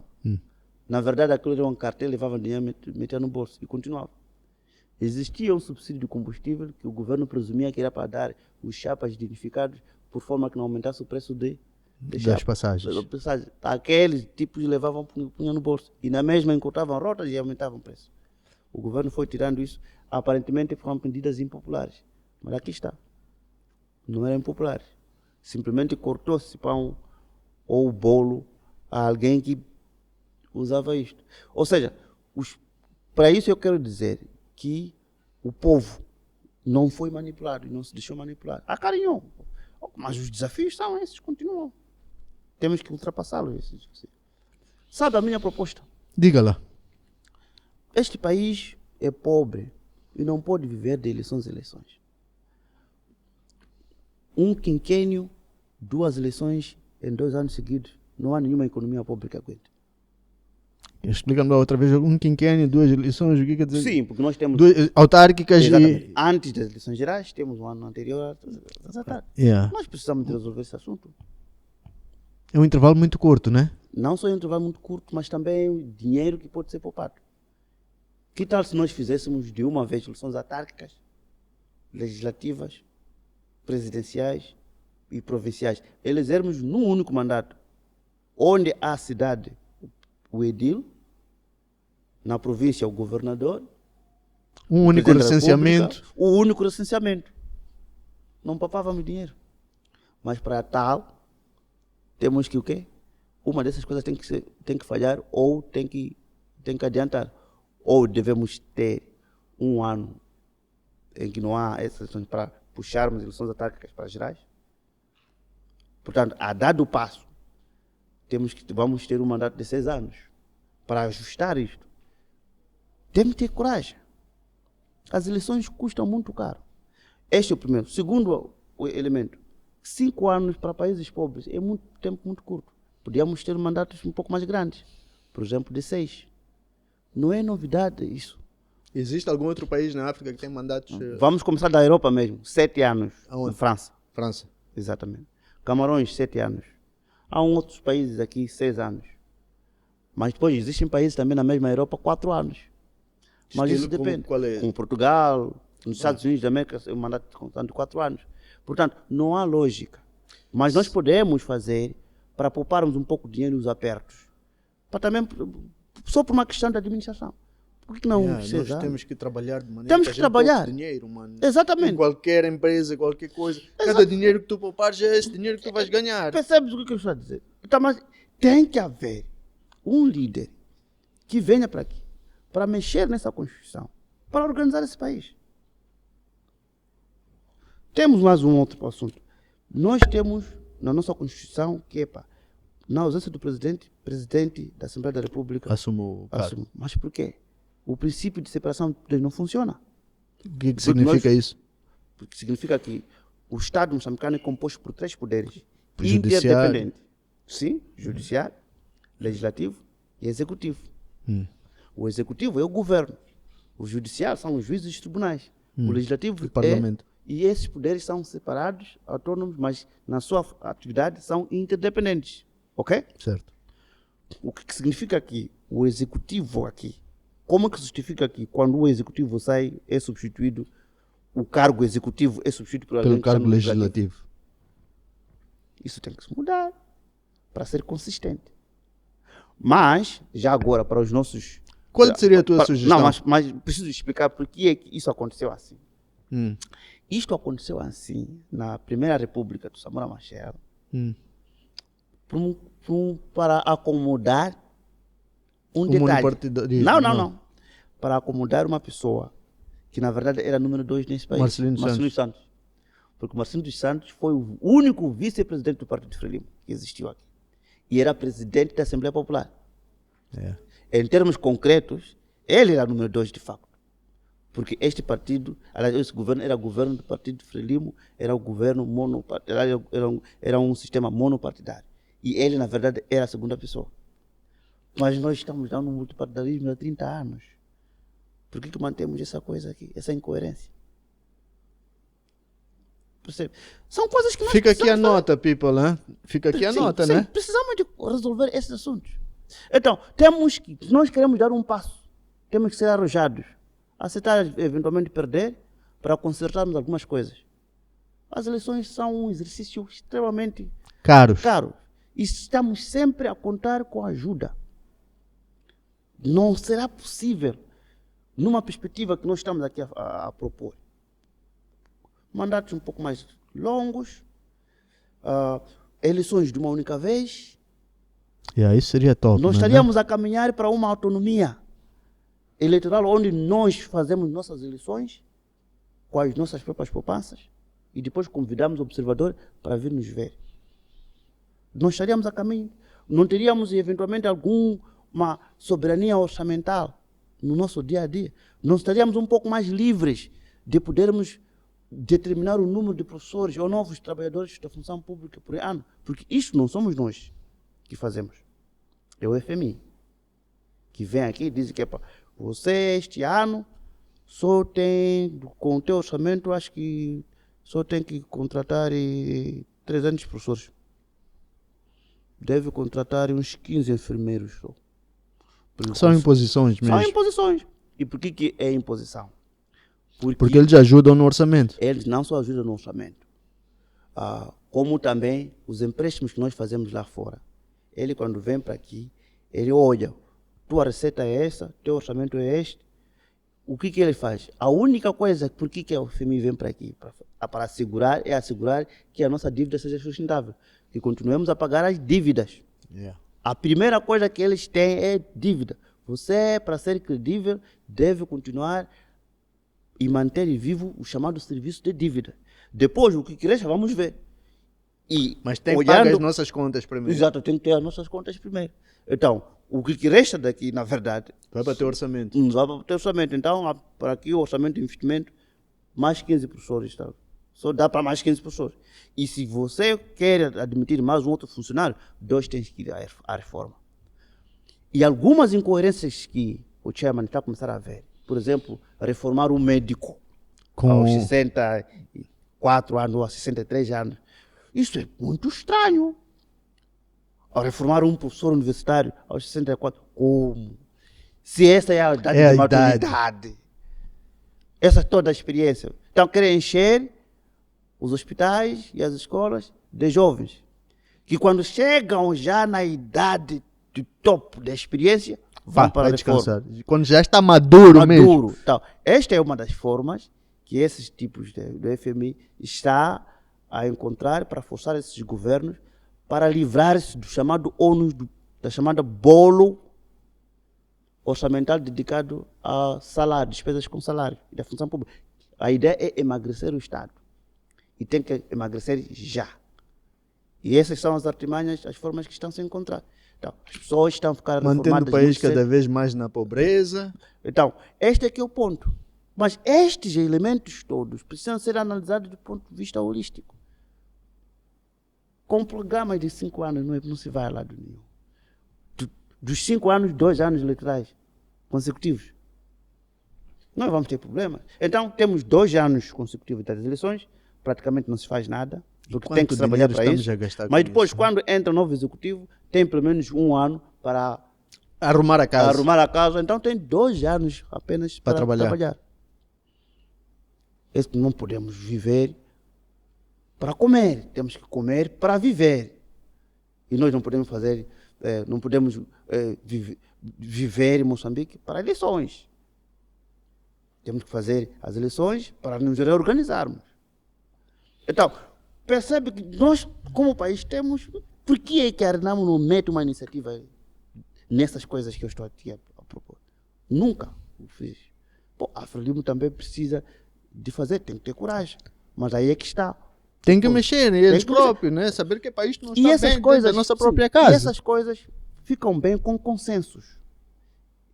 Para não parecer que é apenas uma única pessoa que tem essas ideias para depois chegarmos na Assembleia e fazermos espetáculo. Temos que criar consensos sobre esses elementos. Eu, pelo menos, estou muito cansado com esse tipo de coisas. São incoerências. Como é que nós vamos dizer que é para o Estado moçambicano é de direito democrático, com esse tipo de arrumação das coisas? Ainda não. E podemos estar ao nosso alcance. A questão, por exemplo, dos secretários de Estado é uma duplicação de forças e de recursos. Exato. Percebe? Então, mas tem que haver um debate. Um debate e a iniciativa de lei que estão lá, tem que estar lá. Nós temos muitas coisas redundantes que eventualmente até dificultam a execução do poder do Estado. Mas diz lá uma cena. Por exemplo, isso aqui de secretários de Estado. Consideras desnecessário? Eu acho que sim, considero. Não sou o único a pensar assim. Não vejo também nenhum. Porque tem governador também. E essa figura é fácil, porque é de nomeação presidencial. Então, próximas eleições podem deixar de existir. Não é problema. Agora, as coisas de eleição, aí podemos mais nomeação. É algo que pode cair. Pode cair. Sim, pode cair perfeitamente. Daqui para aqui. Para quem vai assessorar o presidente para isso aí?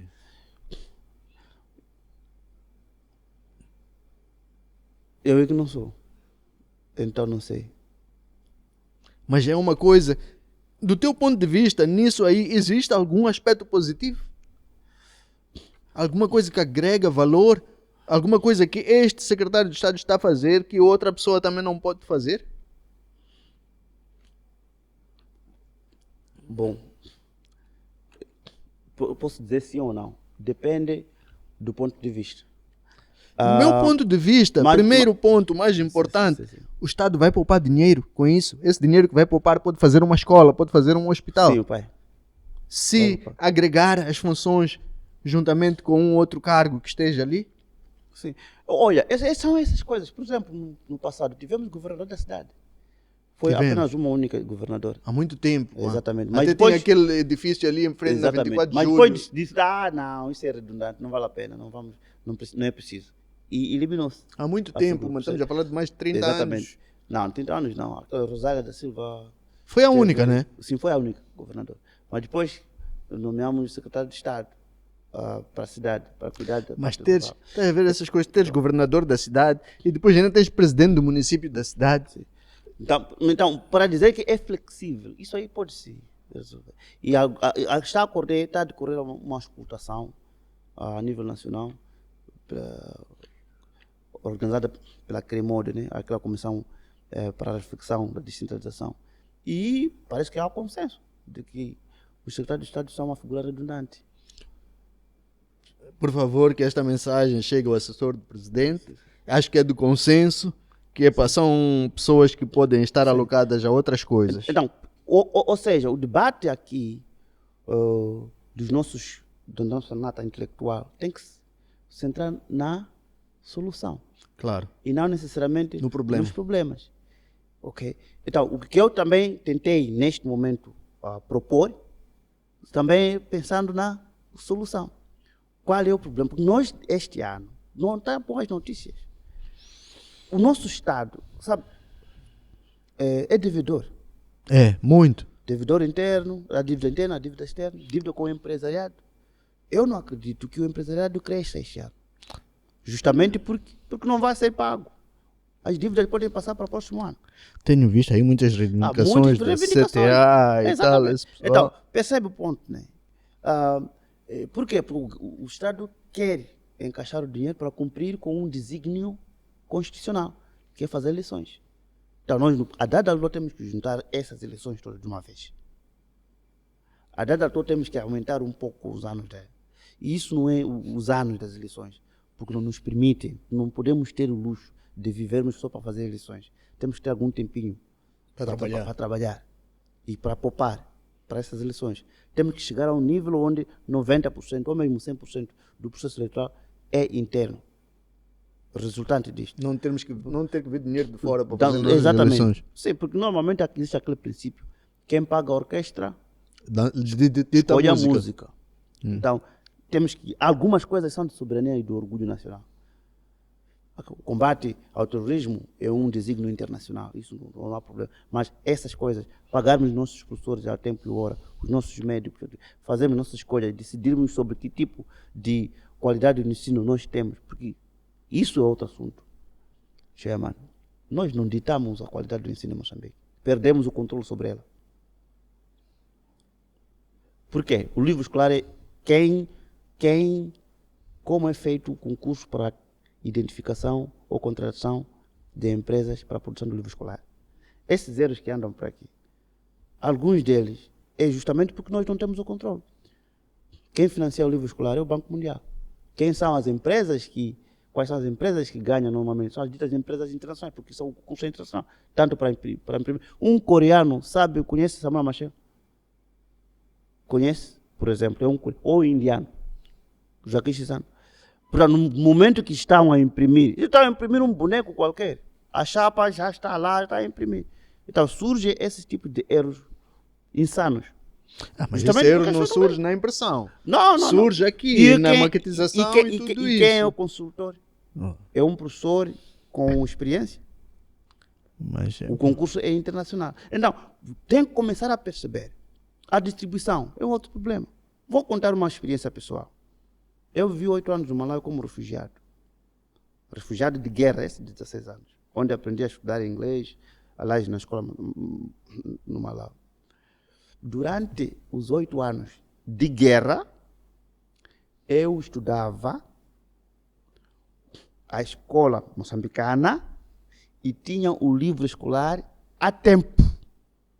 Porque a Diname, a empresa Distribuidora distribuidora Nacional nacional de Material escolar, Desde- fazia chegar nos campos de refugiados a tempo. Agora, para 30 anos depois, temos problemas. Não temos Fazer dinâmica, chegar mano. ao material escolar a tempo no interior de Moçambique. Acho que é preciso voltarmos a constituir essa empresa, pá. Nós tínhamos Medimoc, que também era uma empresa de distribuição de medicamentos, essas coisas todas. A vacina era aquela mesma única, chegava a seringa a tempo. Então, existem coisas que nos momentos mais difíceis de Moçambique não eram problemas. Mas agora que estamos bem, Oposto. já é problema. Então, estes elementos precisamos de começar a refletir. E já vamos atrasados, Egídio. Não, refletir no sentido de pôr mão na consciência de que as coisas funcionavam bem sincronizadas nos tempos difíceis. E o que aconteceu? Mano, deixa eu te contar. Essa consciência as pessoas já... Quer dizer, o governo, essas pessoas que fazem as leis, se calhar é que ainda não perceberam. Mas o povão já percebeu disso, Egídio. O pessoal, opa, todos nós sabemos que as coisas não estão boas. Nem todas as coisas. Mas o pior, sabes qual é que é? Sim. É que as coisas que não estão boas é que sobressaem mais. Sim, isso é verdade. Você se chegar aqui é aquela coisa, no meio de um saco bom de maçã, se encontrares uma maçã podre, tudo está lixado. Exatamente. Então, o que eu quero dizer, por outras palavras, é que precisamos... A nossa reflexão tem que ser produtiva. Por que eu não digo... Sempre aqui temos algumas coisas mais, outras coisas. Insisto nisso porque é para manter o foco sobre o que deve ser mudado. Eu concordo contigo. As coisas boas também têm que ser ditas, têm que deve ser mudado, deve ser mudado. Mutar isso, né? E essa nossa conversa também é um contributo sobre as coisas. Temos que organizar o nosso país, o nosso sistema político. Nós precisamos de organizar isso. Nós temos que codificar algumas coisas, principalmente as nossas leis. Estão sempre a mudar numa vertigem que, de repente, eu posso ser detido por ter cometido um crime de que eu não tinha consciência. E por desconhecimento mesmo. Desconhecimento. Então, a dada altura, mesmo a Constituição da República, as leis estão-se a mudar sempre. Está-se a mexer sempre. Algumas coisas que nós precisamos. Então, o que eu estou a sugerir aqui é que na nossa reflexão, na nossa edificação deste Moçambique, há coisas que podem correr, sendo mudadas, há decisões arrojadas que nós precisamos de tomar, umas delas eu já falei aqui, inclusive a própria nossa administração precisa de reformar alguma coisa para tornar flexível, ok?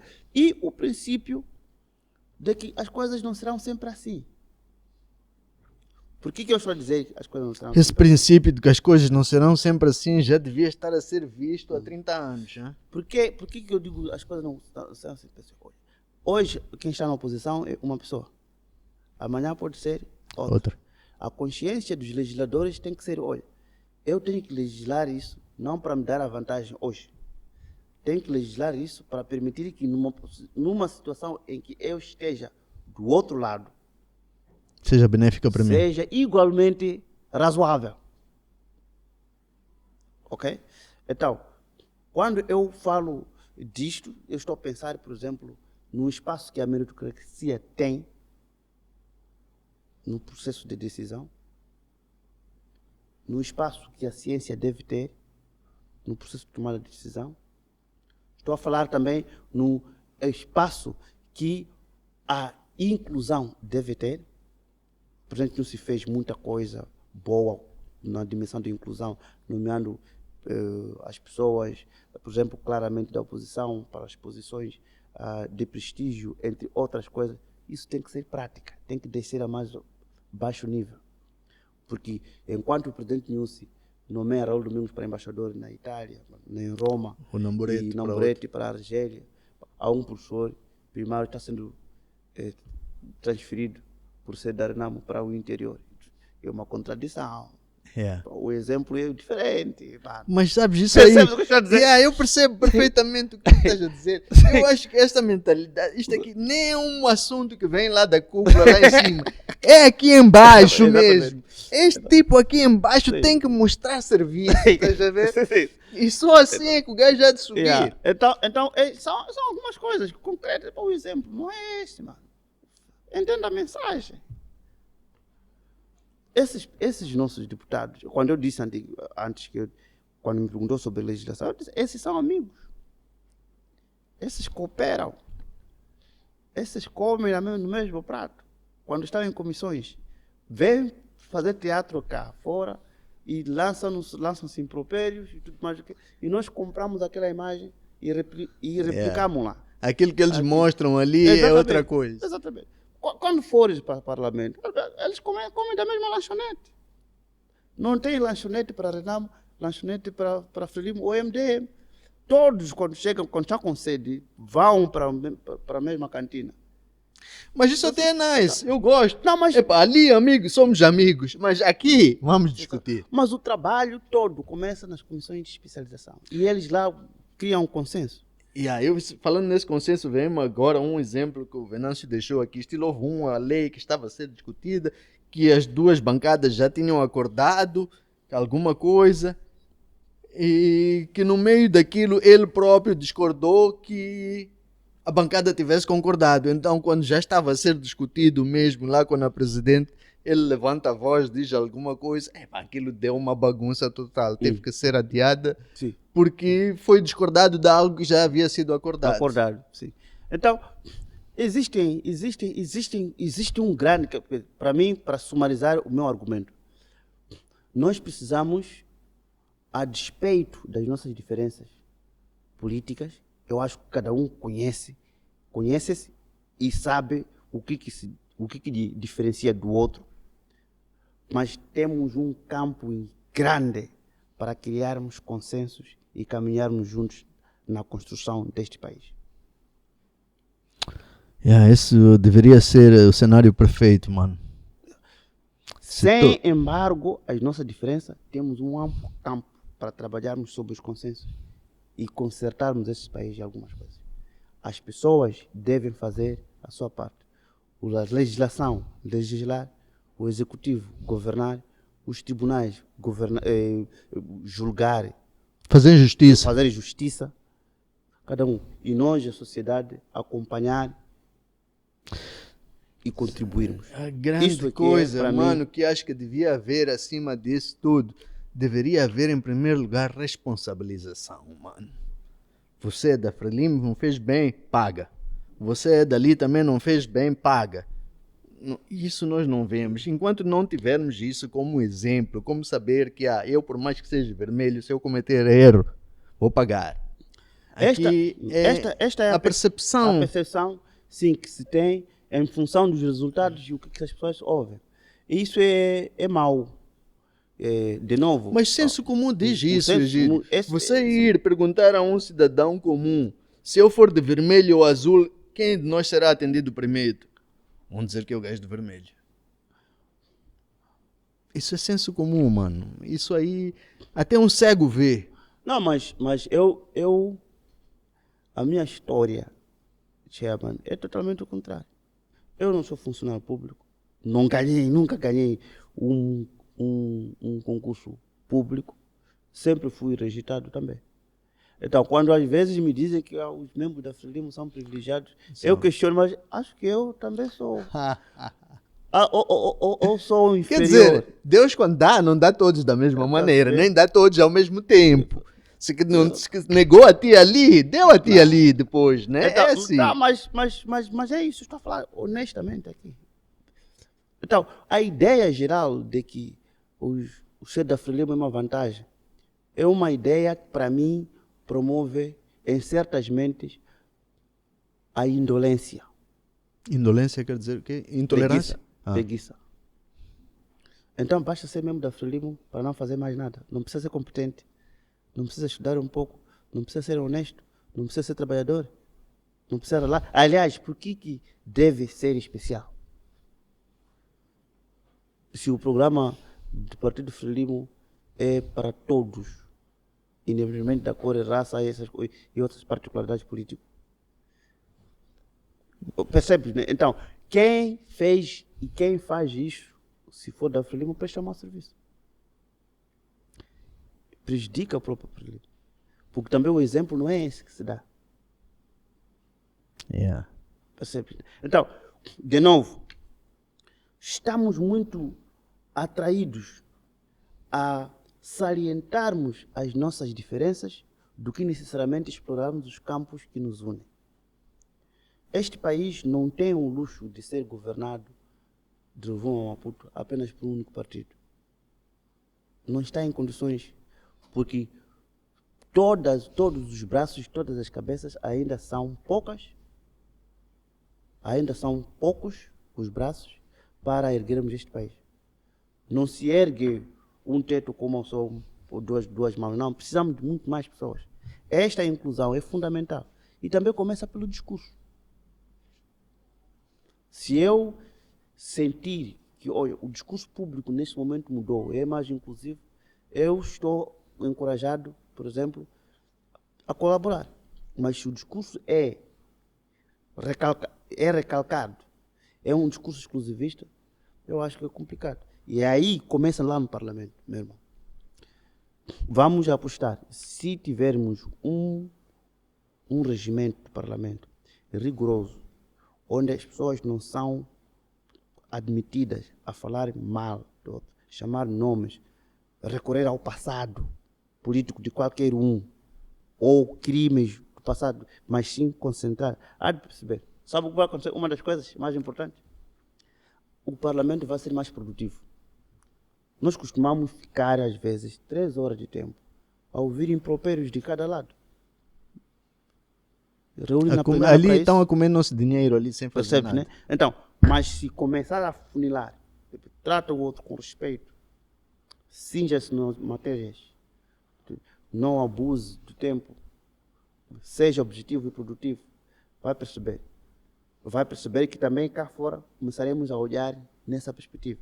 Porque se existe alguma coisa que parece que tem passado, saltou da janela, é que pensar que em democracia as pessoas falam ou podem falar tudo o que lhes vai na alma e são protegidas por lei. Não. Não é bem assim, né? Não é bem assim. Há respeito, há boas maneiras, a regra de cordialidade. Não pode mentir. Os valores nossos morais ainda fortalecem o sistema democrático e da nossa liberdade de expressão. Ok? Então, julgo eu que é importante nós resgatarmos isso para começarmos a falar. Isso aí, mano, seria cena nice. Mas, ali, eu acho que ali dentro bate. Ali, vocês sabem, tem deputados ali, mano, que deixam qualquer gajo. Há dias estava a ver um vídeo de um deputado, passou no TikTok ou numa dessas coisas, que o homem não poupa adjetivos Sim. para falar do presidente da República, meu. Acho que a introdução dele começa com uns 10 adjetivos que nem no dicionário tu encontras de qualquer maneira. Chairman, todos fazem. Todos fazem? Todos fazem. Não, como aquele senhor? Não. Aquele é mau, Egídio? Não, o princípio todos eles fazem. E, agora, uns com maior ou menor grau. O que eles fazem? O Arnamo começa por agradecer a Deus por dom da vida. Eu já até decorei. De segundo lugar, agradecer o presidente do partido, o Suf Momad, falar de qualidade. Depois é que vem o assunto. Fala sempre. O MDM também agradecer o presidente, agora é o Lutero Simão. Não, isto não estou a criticar. Eu acho que sim, todos, é característica dele, né? Todos Mas fazem. eu, se tivesse que falar de ti, Egídio, 2, 3 adjetivos chegavam. Não preciso estar a buscar o dicionário todo para mostrar que eu tenho o dom da palavra. Bom, isso também é... Exagero! Sim, é um exagero. É uma figura Claro, de estilo. é uma figura que deixa a gente alegre ali, por favor. Eu gosto de ver. É nice. É uma energia nice do gajo ali. Acabou sendo marca, né? Tá a ver, né? Sim. Mas também, de outra maneira, conforme alguns dizem, há deputados que estão ali sentados há 30 anos que até hoje não chegaram ali no pódio para dizer uma única palavra. Ninguém os conhece até agora. Deixa eu ver. Mas sempre repetem os mandatos. Sim. Em Portugal já começa a punir. Poxa, mano. As bancadas são punidas. Os deputados que não falam são punidos. São esses que nós temos que abanar, por cada gente. sessão. São esses que nós temos que fazer, temos que mostrar que, ei, mano, você não está a fazer, sai. Sim. Existe essa vontade dentro do partido? Não sei. Eu não faço parte da Faz bancada. lá a pressão, você se conseguir mexer, influenciar alguém, faz isso, mano. Deixa que nos deem bons exemplos, que façam-nos acreditar que it's possible. Não, Estás a ver? sim, eu captei isso, que nos dê bons exemplos. Yeah. Também tem sido a tônica dessa conversa aqui. Tragam bons exemplos para inspirar. Nós cá E eu fora acho que a partilharmos juventude está. Estou muito feliz, sinceramente falando para ti, pá, estou impressionado muito pela positiva, pela postura do nosso atual presidente, o Edil. Gosto de ver o homem envolvido no terreno, a fazer as coisas, não estar sentado no escritório. Juventude. As coisas. Juventude, mano, isto aqui é que a gente precisa. A busca de soluções está a acontecer igualmente para um homem lá na Matola ou Baruque. São pessoas que Exatamente. se calhar já deviam ter estado nesses lugares há mais tempo. Exatamente. É bom de se ver, transmitem uma esperança. E espero que possam fazer o vosso melhor para que nós tenhamos o nosso melhor. What you say? Exatamente.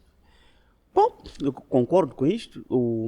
É preciso ter essa perspectiva de que, como o Marcelo Santos dizia, enquanto existir revolução por fazer, não há tempo para morrer. Gosto, estás a ver? A parte boa de estar contigo é aprender estas coisas da história. Você tem. São pessoas interessantes, é bom. Egídio, people, espero que tenham gostado da conversa, Minha primeira vez com ele aqui assim. Me perdoem se não fui de acordo com aquilo que vocês queriam que eu fosse, mas este sou eu e este é ele. Espero ter-te aqui mais vezes ainda, Egídio, mano. Espero que tenhas gostado de estar aqui. É uma casa aberta, mano. Espero um dia poder ter a ti e mais um outro alguém que esteja num nível maior, superior ao meu, para poder eu aprender das vossas conversas, de alguém que... Estás a perceber? Eu acho que sim. A próxima gostava de ter alguém completamente diferente de mim e debater. Aliás, eu gosto disto. Aliás, o princípio que eu disse sempre é esse. Onde tem duas pessoas com opiniões diferentes, aprende-se sempre algo. E pelo menos uma coisa que me deixa feliz, este nosso programa está a crescer, estás a ver? E eu estou imensamente grato por aquilo que nós estamos a conseguir alcançar. Espero que a gente cresça ainda de tal maneira que a gente possa, através deste programa, quebrar, por exemplo, algumas coisas que não é possível fazer nas televisões, estás a ver? Exatamente. Que a gente possa não, ter mas já está aqui, a quebrar, já está a quebrar. Podemos ter mais conversas já está a quebrar. Que eu até o ano passado não tinha falado de política, tá? Porque é uma área que eu desconheço também, não interesso-me, gosto de saber o que está a acontecer, mas aquele conhecimento profundo das coisas e tal, isso não tenho, como acredito que a maior parte dos cidadãos. Mas, Sherman, sabe por que é que o seu programa, mesmo entrevistando políticos ou não, é apreciado? Primeiro, é o tom. O seu tom é daquele que não tem mágoa, não está polarizado, não está... O segundo, associado a isso, não embosca o entrevistado. Okay? Porque existem técnicas de jornalismo para emboscar o entrevistado, para às vezes o embaraçar, ou para dizer da sua boca o que você gostaria de dizer. Então, essas emboscadas não existem. Então, por isso que o programa é audível. Quem começa a ver um podcast, pelo menos dos outros, espero que no meu caso também seja o mesmo, percebe que aqui estão duas pessoas de boa fé, livres, e que não se estão a emboscar. As pessoas falam, fluem, e não são defensivas. Okay? Isto é muito importante. Então, vê que estão aí duas pessoas naturais a conversar e não se estão a emboscar. O que torna, muitas vezes, outros debates extremamente polarizadores, e às vezes o nervosismo vem à tona, é justamente isso. A tentativa de querer controlar a narrativa do entrevistado, mas também a imprevisibilidade do entrevistador ao emboscar as coisas. Então, no seu caso, já não. Então, continue assim, não tente ler outros livros, seja o mais natural possível, porque também isso cria um conforto necessário para o debate e para o entrevistador, e o resultado, o produto final é justamente esse. é a conversa. Quem estiver ao lado, a ver pela televisão ou pelo smartphone, não vai querer sair porque sente-se parte da conversa. E aí vai a conversa desenrolar, ninguém vê o tempo a passar. E muito grato. Palavras vindas de um profissional da comunicação, assim. É. É para encorajador mesmo. Exatamente. Exatamente. É de fundo do coração. E muito obrigado mais uma vez por isso. Não, epá, eu acho que tem que ser assim. Eu acho que para mim, estou a palpar terrenos novos. Estás a ver? Para mim, isto é uma novidade. Comecei com amigos de profissão, comecei com isto. Estou criando coragem para ter pessoas de outras esferas. Exato. Exato. Isso para mim é bom, que epá, ajuda-me. Exato. Ajuda-me. Eu estou-me a tornar um ser humano melhor. Exatamente. Não quero aprender de si, quero perceber os teus pontos de vista, quero que nós tenhamos pensamentos positivos, que a gente possa tirar daqui coisas positivas, Exatamente. que eu possa te ajudar a tornar um ser humano melhor, Exato, que eu exatamente. possa ser um ser humano melhor, Exatamente. colhendo aquilo que são as tuas experiências, as tuas coisas. Exatamente. Meu principal objetivo aqui é este. Excelente. Egídio. Excelente. E quero que os jovens se preocupem também. O país é nosso. Exatamente. Ok? Queremos o bem para isto e temos que estar antenados com as coisas. Perfeito. Muitíssimo obrigado. Mais uma vez. People, já sabem, se chegaram até aqui é porque gostaram daquilo que estiveram a ver. E se gostaram daquilo que estiveram a ver, não vos custa nada subscreverem ao nosso canal, deixarem os vossos comentários, partilharem, seguirem-nos e juntos vamos crescer.